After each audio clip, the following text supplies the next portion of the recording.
Welcome back to Audiobook Spotlight. Today we're taking a closer look at The Psychology of Money by Morgan Housel, a fascinating exploration of how human psychology affects financial decisions.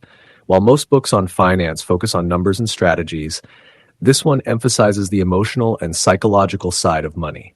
Housel explains that success with money isn't necessarily about knowledge, but how we behave with it. Through insightful stories and timeless lessons, this book reveals that mastering money is about mastering your mind. Let's break down some of the key lessons from The Psychology of Money and see how they apply to our financial lives. 1. The power of time over knowledge. One of the core lessons in the book is that time, not necessarily intelligence, is one of the greatest assets when it comes to wealth. Housel highlights that even if you're not the smartest investor, allowing your investments to grow over long periods can lead to massive gains.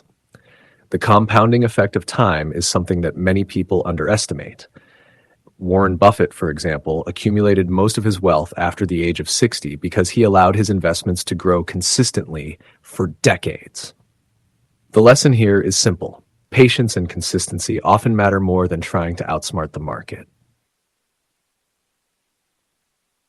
2. Money is personal, not rational. Housel argues that financial decisions are rarely made based on pure logic. Instead, they are deeply influenced by personal experiences, emotions, and the environment we grow up in. Some people are more risk-averse, while others are willing to gamble at all. The key is understanding that people make money choices based on their unique backgrounds, feelings, not based on universal truths. For example, someone who grew up during a financial crisis may be more likely to avoid stocks and lean towards savings, while someone who saw their parents benefit from a booming market might be more inclined to invest aggressively. Your approach to money is shaped by your personal experiences, and what works for one person may not work for another. 3. The role of luck and risk. Another powerful concept in The Psychology of Money is the idea that both luck and risk play significant roles in financial success. Housel points out that people often focus on individual success stories like Steve Jobs or Jeff Bezos, but we often ignore the element of luck that helped them get there. At the same time, we forget that for every success story, there are countless others who took similar risks but failed. This lesson teaches us to be humble about our financial success.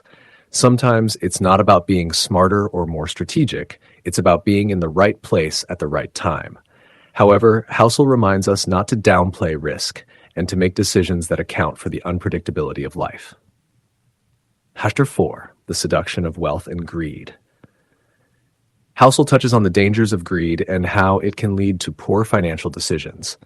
Often people are not satisfied with what they have and want more, leading to reckless choices. He emphasizes the importance of knowing when enough is enough and avoiding the temptation to chase more wealth, which can backfire. He shares stories of people who made fortunes, only to lose them because they couldn't stop taking risks. The key takeaway? Financial security is often about knowing when to stop. Understanding what enough looks like for you is essential in maintaining long-term stability. 5. The importance of flexibility. One of the most practical pieces of advice in The Psychology of Money is the importance of flexibility. Financial plans often fail because life is unpredictable, and rigid strategies don't always account for unexpected changes. Housel advocates for being adaptable and leaving room for error in your financial planning. By building in a margin of safety, you protect yourself from unforeseen events, whether it's an economic downturn, job loss, or unexpected expenses. The lesson here is to plan for uncertainty. Don't lock yourself into rigid financial goals, but rather stay flexible so you can adjust when life throws curveballs. Wealth is what you don't see. One of the most counterintuitive but important ideas in the book is that true wealth is often invisible. Housel explains that wealth is not flashy cars or luxury homes, it's the money you don't spend. The wealthiest people may not appear rich at all because they're quietly saving and investing, rather than showing off their wealth. It's the freedom that comes from having options, not material possessions, that defines financial success. This challenges the common mindset of associating wealth with spending. The real wealth, according to Housel, lies in financial independence and the ability to make choices without being constrained by money. Final thoughts. The Psychology of Money is not just a book about finance. It's a guide to understanding how our emotions, habits, and behaviors impact our financial decisions. Through real-life stories and practical insights, Morgan Housel teaches us that success with money is less about how much we know and more about how we manage our emotions and behaviors.